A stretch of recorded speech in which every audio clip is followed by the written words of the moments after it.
Good afternoon. My name is Pastor Bob Abrams. I'm privileged to serve as assistant to our bishop, Suzanne Darcy Dillahunt, who sends me today with a very important message. She said, "Tell him I said hi." And she really did. Can I tell you said hi back? Thank you, because I will. Pastor, isn't it? It takes some patience to get there. But once the pastor is called, it's exciting. But you know, it's not just that. It's that it's an opportunity. It's an opportunity to share Jesus with people who don't yet know him. That's what we're really doing here today. We are entrusting a ministry partnership to God. Because let's face it, it is not easy being the church these days, is it? How many of you are old enough to remember when churches were basically full on Sundays? Right? You went to church. People went to church. And you know what? If your kids were out late the night before, pardon my French, but their butts were in church on Sunday morning. Doesn't matter how late they were out. If you moved to a new community, what did you do? You joined the Rotary or the Kiwanis or the Lions Club, and you found a church. If you wanted to be a good kid to your parents, what did you do? You went to church, usually where your parents went. That's why Lutherans have always been good, at least in the old days, of making Lutherans the old-fashioned way. I was waiting. You know, there was a lot of social pressure to attend church in our society.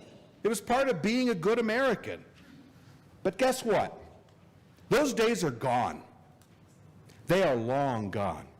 There is no expectation at all in our society that people are going to attend church. In fact, it's the opposite. There is pressure not to attend church. Just look at the community activities or the school activities on the weekends. There's a lot of research out there on church attendance in the United States. It seems like we're getting new numbers all the time. But the best numbers seem to indicate that fewer than 30% of Americans will darken the door of a house of worship in the course of 1 year. And when we're talking about weekly attendance, we're hovering right now between 12 and 15%. Between 12 and 15%. Most people, let's face it, most people are not looking to religion to find meaning in their lives. Now, you may be thinking, why is Pastor Abrams here on a day of celebration to depress us? I'm not here to depress you. I'm here to proclaim to you good news. And the good news is this: you and I are not saved by religion. We never have been.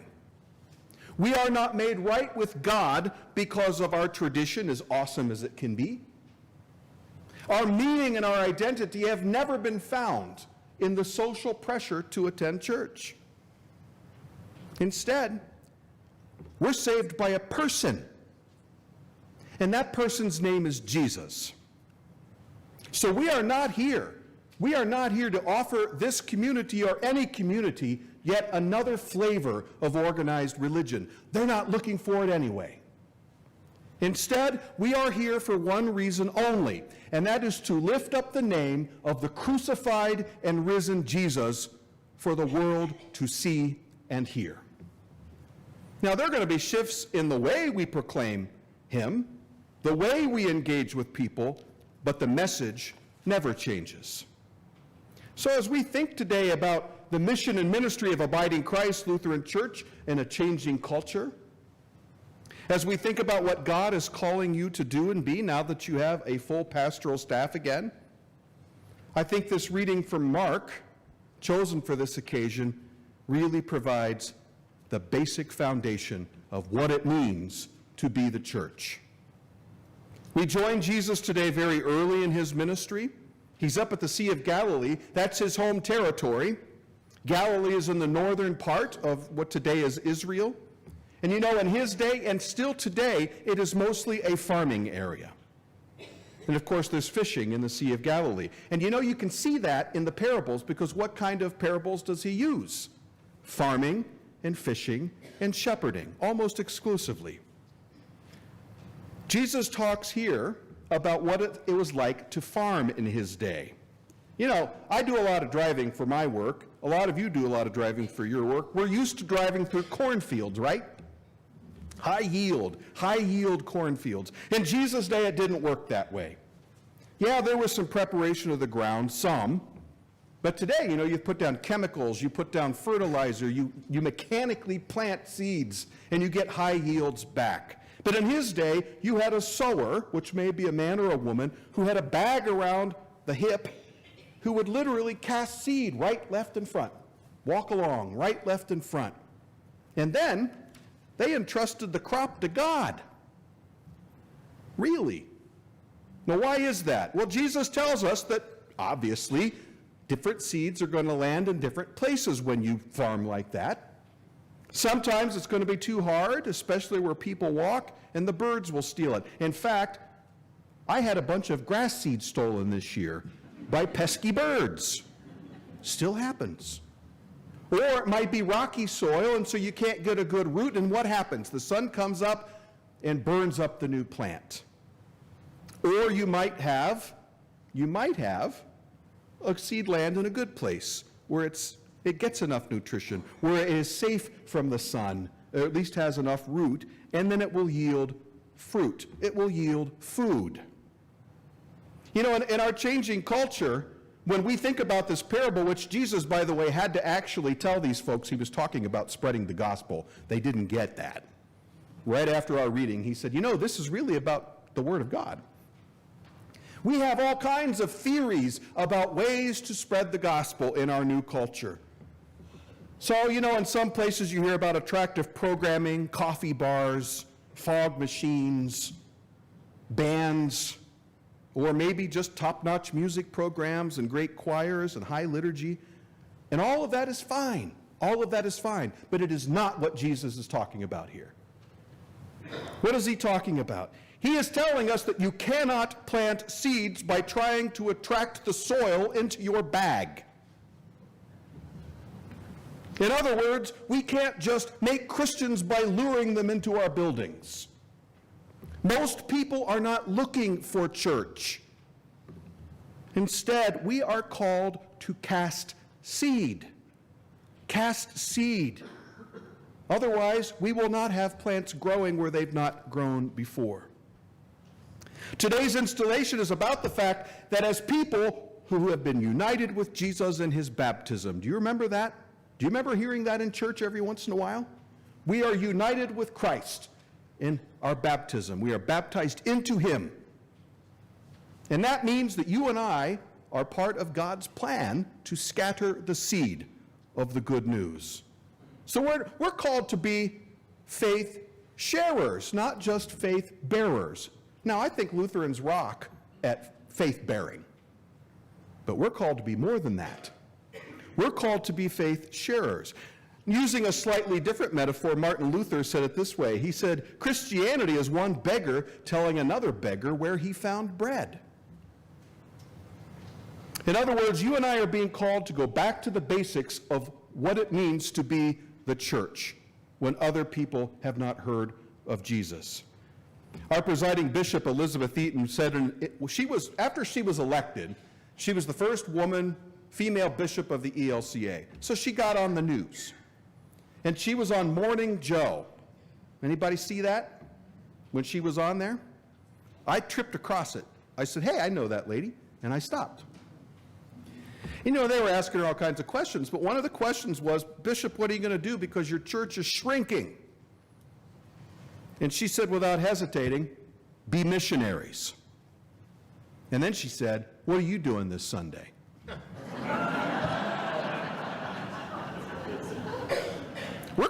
We are called to tell people about Jesus. Now, I'm going to be the first to admit, especially in a room full of Lutherans, that the idea of sharing our faith doesn't sound all that comfortable. We could conjure up images in our mind about what might happen if we did that. Maybe images of passing out pamphlets. What do people do with pamphlets? Right in the can.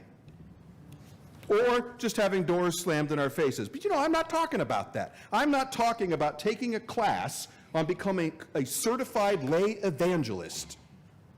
I'm talking about being able and willing to be honest about who you are as a Christian, as a follower of Jesus.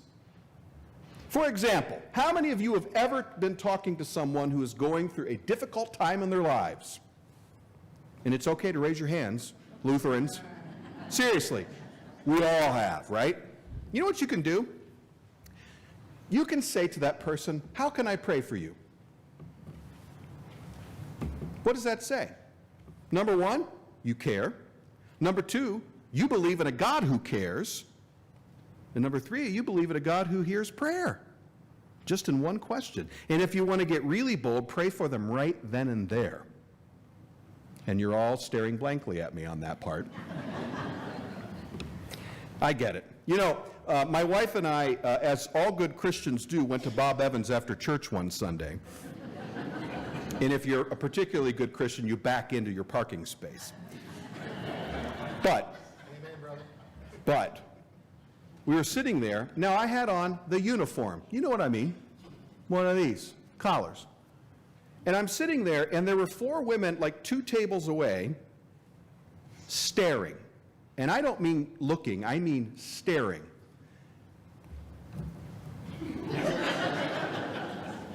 And then, like this. It went on for a while, and my wife, her name is Kathy, and she knows I tell this story. She's delightfully bold. Kathy grabbed me by the shirt, and she planted the biggest kiss you ever saw right on my lips. Because these women were clearly wondering, what's that priest doing with that family? So the kiss prompted something. It prompted one of the women to get up and come over, which was awkward. But the woman said this, "Father, where is your parish?" And I said, "I'm a Lutheran pastor." And she went, "Oh, thank God." It was a table full of nuns from Ohio Dominican. True story. But I tell you the story for this reason. That nun looked at me and said, "I don't care if you're a Lutheran or a Catholic. I've just been diagnosed with esophageal cancer. Would you pray for me?" Well, I had a choice, right? I mean, of course I'm going to pray for her, right? So I had a choice. I could say, "I will absolutely pray for you. What's your name?" And then kept eating my biscuits and gravy or whatever I was eating. But I felt like that would not have been enough. And I'm not the type of guy that stands up in restaurants and prays openly. I'm a pastor, but I'm also a person. But I felt like if I did not pray for her, I don't think I would have been obeying why God had her in front of me to begin with. So I said, "Get your friends, let's go outside." And she went and got the other 3 nuns, and the 4 nuns and the Lutheran pastor, which sounds like a joke, but it wasn't. We went out in the parking lot of Bob Evans on Olentangy River Road, and we held hands in a circle, and we prayed. And it wasn't some beautiful liturgical prayer. It was just a prayer from the heart for this woman who was scared. A faithful woman. And after it was over, she said, "Pastor, you Lutherans can pray." And I said, "There's a lot about us you don't know." And then we hugged. I tell you the story for this reason. People respond to being cared for, but they respond to the fact that you are willing to pray for them. And it doesn't take a script. It doesn't take liturgy. It just means speaking from the heart in a moment where they need it. That is a witness to your faith. It is a huge witness to your faith. And if God sends you that opportunity, don't waste it. Now, another thing we can do is what the statistics say the average Lutheran tends to do about every 23 years, and that is invite a friend or neighbor to church. Now, I don't tell you that statistic so you can invite one person and then wait 23 more years, because I've had people say that. No, that fact that we don't do it that much And yet the same studies that I've been mentioning say that most people who are not going to church would be open to being invited. And we wonder why the church is shrinking. So we invite people to church. Now, here's another little bit of testimony for you, from me. 25 years ago, I was an attorney. At that time, I was a prosecuting attorney up in Mercer County, Southern Ohio. Anybody know where I'm talking about? Grand Lake, St. Mary's. I was assistant prosecutor in that county.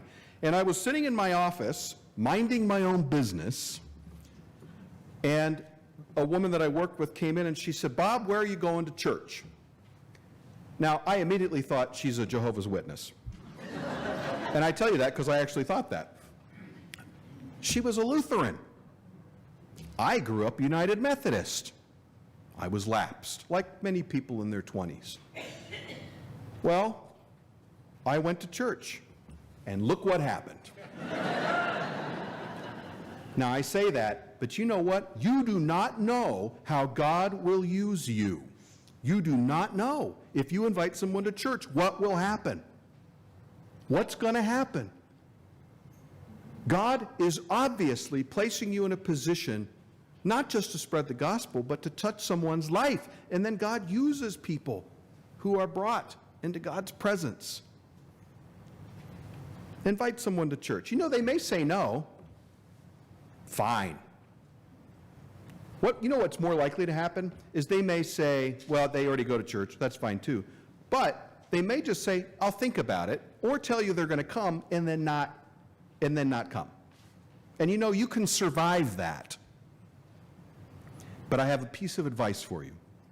If you invite someone to church, please, for the love of God, be here if they come.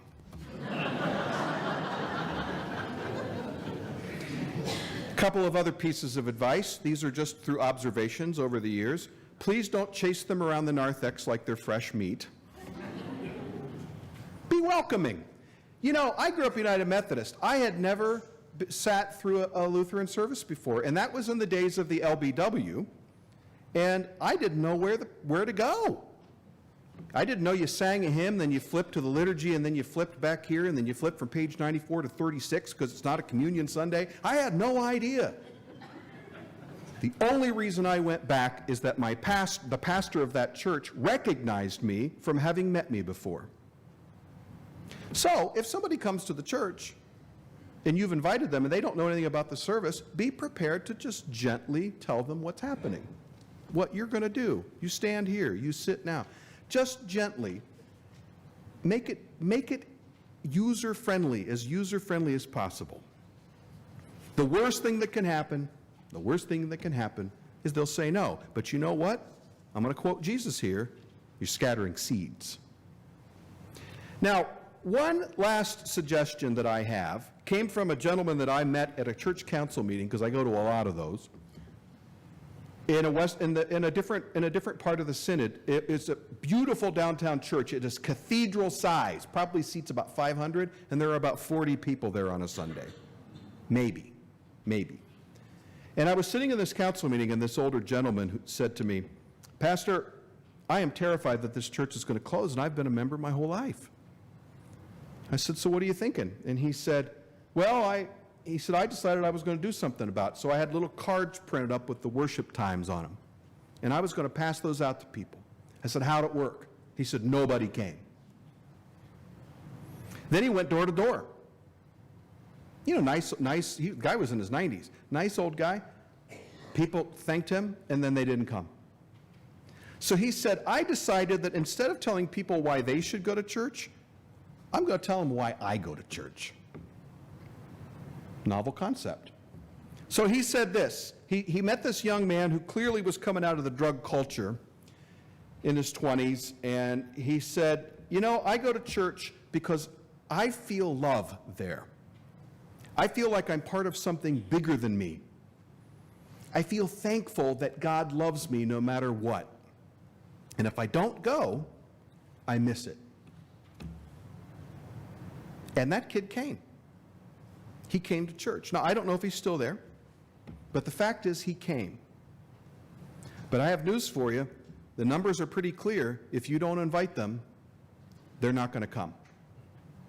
They're not going to come. Most people who visit churches, by the way, are people who are leaving other churches or have moved. Christians who have moved.